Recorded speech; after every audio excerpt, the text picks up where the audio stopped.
the stability of the currency, and also to guarantee the transactions and confidence building in the business. Then to their interests. So they have to be who is coming, who has our interests at hand, and what will the policies be. And as that one comes in, we see lobbying comes in, so that their interest. So if I know I need this, I better support candidate A, so that when candidate A comes in or is successful, I'll have my interests in the government to supply government tenders and all that. Then another issue is the inflation. If whether the political cycle, the aftermath, whether there will be inflation, which will affect the cost of goods and the cost of doing business, but also the stability after the electric, actually before, during, and after. We have seen some political scenes, some campaigns which become, there is violence, and violence may lead to destruction of property, looting of business, and all that. We have already seen in Kenya, you saw the Gen Zs, how people lost. So the issue of how the business will be after is key to the business, and this affects their contract, especially if you are dealing with offshore investors. You may not be able to attract investors from outside due to the fear. So the guarantee of stability, both political and economy, is key for the business people. Okay, let me come to Peter. As someone has been following the performance of the business community in this country, do you think the government has enough protection for the risks that can come? Yes, Kwesiga. Thank you very much, and thank you for hosting me this morning, and good morning to our viewers. I think, and it is so, the government has sufficient controls over the situation that surrounds the election period. First, like the economist has hinted, that we have inflationary pressures. We have been alive to the fact that at one time the inflation was hitting almost 10% or something. But we managed now it went even beyond 10%. But we managed to bring it back into manageable levels to where we are. Then also the fears on the investment side of it, which surround the situation of what happens during the election period and the aftermath and all that. We've been through this election cycle for a couple of years, and we've managed to overcome it.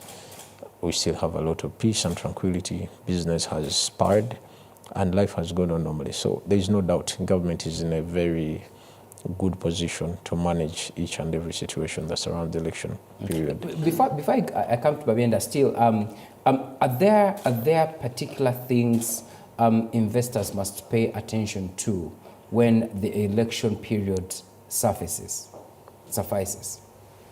Of course, there are quite a number of things to look at. The investment climate during the election period is a bit volatile, but also we are alive to the fact that a number of businesses go into slow mode. Government expenditure, we are all alive to the fact that government is the biggest spender. So certain sectors of government reduce their expenditure, which has a direct impact on the investment decisions that one has to make. So true, the investors have to take and have keen attention to the entire cycle in general.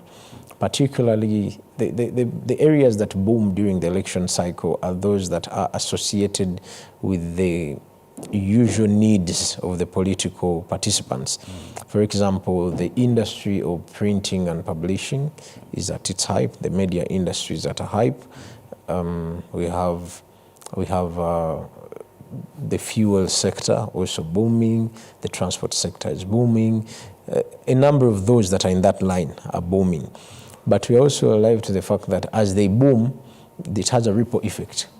But although purchasing power reduces, we see a lot of real estate boom after the election period. But during this period, people were skeptical on how they utilize the money. The issue is hinged around the safety and what happens after. Okay. Yes, Abhijit, to come to you away from what you teach, are there real risks during these periods? Yeah. The risks are real, and as he has said,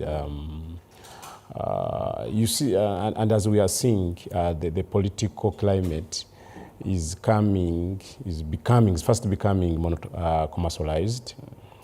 So there are some sectors that are highly affected. Of course, both positive and negative. As he has said, the printing, the media, the entertainment sectors might boom during the period. But the other side, the sectors like real estate might be affected. But we can also see the change in property ownership. In most cases, money which would have gone to develop real estate is reallocated to politics, to finance politics, and also the loan. The cost of money might increase because these politicians now are rushing to pick money from the banks, from money lenders, knowing that once they go through, they will be able to pay back. So the risk becomes now losing assets afterwards. I mean, if you mortgaged your asset to go to politics, and then maybe you are unsuccessful, then you lose that property. And sometimes we have even seen some employers who go to politics and then they fail to pay their workers afterwards because they have spent all the money in politics, and what they were expecting has not been successful, coming back, and we have seen some even businesses collapsing. So the risks are there. So and once there are risks, then there is need for mitigation to mitigate those risks, especially on financing.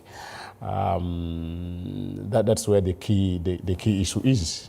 Yeah. So Babina talked about people are getting money, the transfer of property, and in my view, I would think money then gets into people's hands. When money gets into people's hands, the purchasing power increases. Yes. And when purchasing power increases, it creates a good business environment. How come we do not, from you, Kwesiga, how come we do not harness these opportunities? Because if I have money in my pocket, Donald Trump, in the previous Chisanja term, put money in people's pockets, and every household benefited from children, $1,000 were given. So there was a boom. How come us? It's a different story. Interesting. Thank you, Dalton. I think it's not any different. There is a boom. Because what he says is really scary. I mean, great people agitating and looking forward to getting money through these politicians. Of course, there are mistakes that are being made, but would expect the economy to grow because people at least have money in their hands and they can put them to use. True, that is the expectation. But the situation that we have at the moment is highly a moral factor.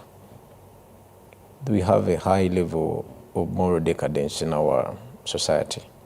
So the people who get the little money that trickles in arising from this election period is some sort of excitement, and it's seen as a wave. So because they see it as just a moment and not, it's not exactly an investment cycle kind of thing. For them, it's more of snatching. That's why I'm saying it's a moral issue. You know, somebody has so and so has come. Oh, let me get from them. But because I got from them without a plan and it's more of snatching, I'm just going to squander it. So once I am squandering and just spending money in a haphazard way, it will never have a ripple effect in the economy. So you cannot feel the money in the economic cycle. We must agree some of the people that are participating in the deep political chain are not the kind of people that are really at the level of extreme investment. No. They are people who are Some of them are what? So mobilizers or something like that. They will move from point A to point B, point A to point B. By the time they realize that, okay, the cycle is going to run out, maybe even the election period is done. And some of them have not done much with it. And they don't have the money in the pocket. And the money is not there in the pocket. Yes. But I mean, I want to pick it from there. As a teacher, has the economy in the history of Uganda slowed at any point because of these, and what are the indicators that it has manifested because of elections? Yeah, I should say that maybe to congratulate the managers of the economy, the Minister of Finance, the fiscal side, then the monetary side, the Bank of Uganda. I think they have tried their best to mitigate some of these challenges that would have slowed the economy. One time we had a problem, but I think then we learned our lessons. So as you said, just starting from where I said, that once this money comes in, the politicians are bringing in money, they are pouring in, then we expect this money to go into the hands of the people, and that will increase their purchasing, and then the aggregate demand will increase. Now the increase in aggregate demand might lead to inflation, depending on the goods which are being purchased. The other side, one of the key aspects, the sectors that are usually transformed, transferred into money are the non-tradable, the real estate, the hotels, the housing, land, and all that. So these ones remain within the country. Then another issue is on the source of the money. Most of this money we believe is from within, because I think we have just improved in our financial anti-laundering management. We are off from the grey list. We are now KM. That means we are managing, their money is not coming in. Usually that money that comes in, some people call it dirty money or money which has come out, can create problems for the economy.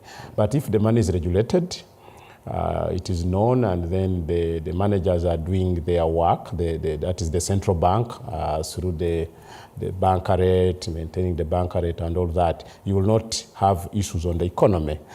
So usually, like the only time, I think, was it 2011? I did some election where we had issues after the election when the inflation hit up to, I think, up to around 18%. And being dependent on imports, there was an issue. That's why it was noted, and you remember the governor at that time said that thing will never happen, and we have seen right now the inflation is okay, is still low at 3 point something. The CBR has been maintained, so we hope the economy is still moving well. There are no much risks, no much people still are not anticipating havoc after the election.